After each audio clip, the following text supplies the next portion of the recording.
पंडित जिलेराम शर्मा की जय घोष के यह नारे गांव बला में लग रहे हैं। गांव बला में आज पूर्व सीपीएस जिलेराम शर्मा का नागरिक अभिनंदन किया गया। गांव में पहुंचने पर उनका फूल मालाओं व पगड़ी पहनाकर जोरदार स्वागत किया गया। गांव से पहले ही सैकड़ों मोटरसाइकिलों और गाड़ियों का काफिला उनके स्वागत में खड़ा था। ढोल नगाड़ों के साथ जिलेराम शर्मा को सभा स्थल पर ले जाया गया।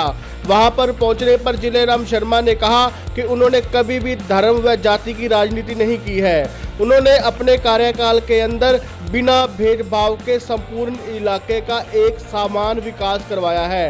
देखिए इस जनसभा के कुछ दृश्य और क्या कहा जिलेराम शर्मा ने।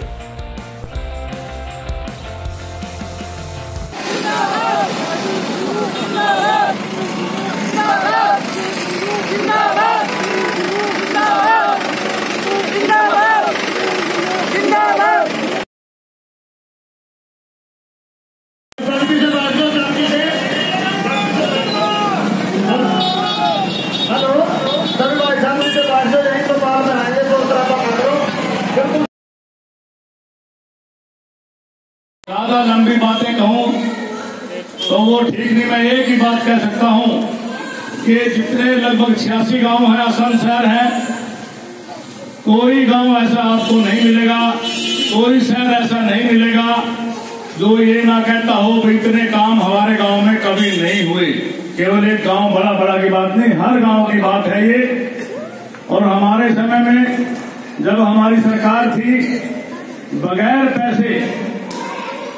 पैसे मेरिट के हिसाब से सबसे ज्यादा रोजगार 70 साल में हमारे समय में दिए गए। ये एक बहुत बड़ी बात है, बगैर पैसे और मेरिट के हिसाब से आपको रोजगार दिए गए। आपके गांव में से भी आप अपना हिसाब लगाएं। आपके गांव में 22 करोड़ से 132 केवी बिजली घर बना। आपके गांव में 8.5 करोड़ से हॉस्पिटल बना। आपके गांव में 4.5 करोड़ की लपाटा से बड़ा सड़क बनी। आपके गांव में 4 करोड़ की पत्थर की सड़क पार करके तारकोल की बनाई। आपके गांव में मुड़क हेड की तरफ सड़क लेके फिरनी, और फिरनी से यहां से लेकर पेट्रोल पंप वाली गली लगभग 3 करोड़ रुपए की ये गलियां बनी।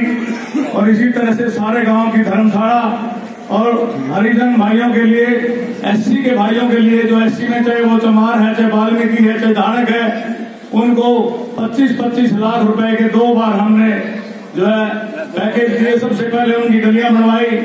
1 करोड़ रुपए हमने स्टेडियम के लिए दिया। तो लगभग 50 करोड़ रुपए आपके गांव में विकास कार्यों में खर्च हुआ मेरे समय में। ये कोई छोटी बात नहीं है। और हमने कोई पार्टीबाजी नहीं की, कोई हमने जातवाद नहीं की। कोई भाई साबित कर दे 86 गांव में, चाहे वो किसी जाति का सरपंच था, किसी पार्टी का सरपंच था, किसी धर्म का सरपंच था, हमने सबका विकास समान रूप से करवाया और सबको साथ लेकर के चले। और गांव में हमें पता है हमारा भाईचारा, चाहे किसान है, चाहे मजदूर है, सब जो है ना अपना शांति के साथ भी अपना गुजारा बड़ी मुश्किल से कर सकते हैं।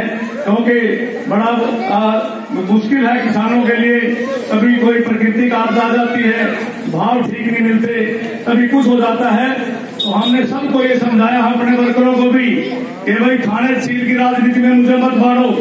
आप जो है ना कहीं एक छोटे से मुकदमे के लिए भी 5 साल के लिए कोर्ट कचहरी के चक्कर काटने पड़ते हैं, वकीलों को फीस देनी पड़ती है, थाने में जो है ना खर्च होता है, कई तरह से जो है ना खर्चे होते हैं। इसलिए मैंने पूरा प्रयास किया कि आप कहीं साबित करवा दें। हमने किसी को थाने में पकड़वाने के लिए, छटवाने के लिए या गलत काम के लिए कोई कहीं फोन किया हो तो साबित करवाए, तब भी हम राजनीति छोड़ देंगे।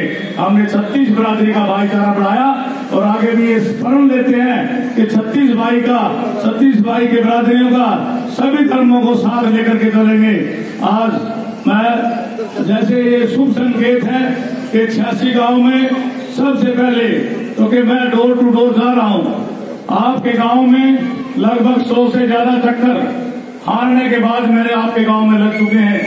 मैं शादियों में आया यहाँ पे, मैं यहाँ जयंतियों पे आया, मैं यहाँ जगराते में आया, मैं यहाँ दुख में आया। मैं 100 से ज्यादा आपके गांव में 4.5 साल में चक्कर लग चुके हैं।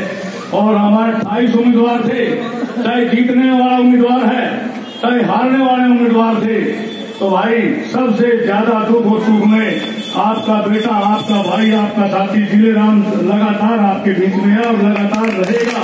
चाहे आप किस तरह से जो करें, आप सब इस तरह से, क्योंकि मेरे को तो इतनी वोटें आपने दी है, लगभग 15,000। ये कोई थोड़ी वोट नहीं है। उस साथियों ने तो सोचा, क्योंकि मैं कांग्रेस पार्टी में था, कांग्रेस पार्टी का मैं डिस्ट्रिक्ट का अध्यक्ष रहा और जिस समय सरपंच था उस समय भी कांग्रेस में थे, तो इस तरह से मैं चेयरमैन भी रहा आपके ब्लॉक का। तो कई साथियों ने सोचा मैं कांग्रेस में हूं और कांग्रेस पर वोट डाल दिए, 3-4 हजार वोट ऐसे खराब हुए। इसी तरह से कई महीने जो है बढ़ते गए। मैं अपने आप की हार नहीं समझता। क्यों नहीं समझता? आज मैं जिस गांव में, जिस खेत में, जिस खलियान में, जिस कोठी में, जिस झुग्गी में, जिस झोपड़ी में जाता हूं, मुझे चाहे बूढ़ी माता है, चाहे बूढ़ा पिता है, चाहे कोई नौजवान साथी है, चाहे वो बच्चा है, मुझे गले से लगा लेते हैं। इससे बड़ा पद मैं नहीं समझता मैं मेरा कोई बड़ा पद होगा, क्योंकि सब जगह मुझे जो मान सम्मान मिला है। एमएलए बनना कोई बड़ी बात नहीं, एमपी बनना कोई बड़ी बात नहीं, लहर में बन जाते हैं। पीछे आप लोगों ने कई बुराई है, मैं किसी की बुराई नहीं करता, लेकिन जो मान सम्मान आज मैं दादा खेड़े की कसम खा के कह रहा हूँ, गाँव में, ये बड़ा गाँव मेरा अपना गाँव है कि भाई मैं, और ये पीपल का पेड़ बड़ का वृक्ष है कि जो मान सम्मान, जिस मान सम्मान से मैंने लोगों को छाती से गले लगाया था, उससे भी कई गुना प्यार से आप मुझे छाती से लगा रहे हो। इससे बड़ी इज्जत और मान सम्मान नहीं मिल सकता।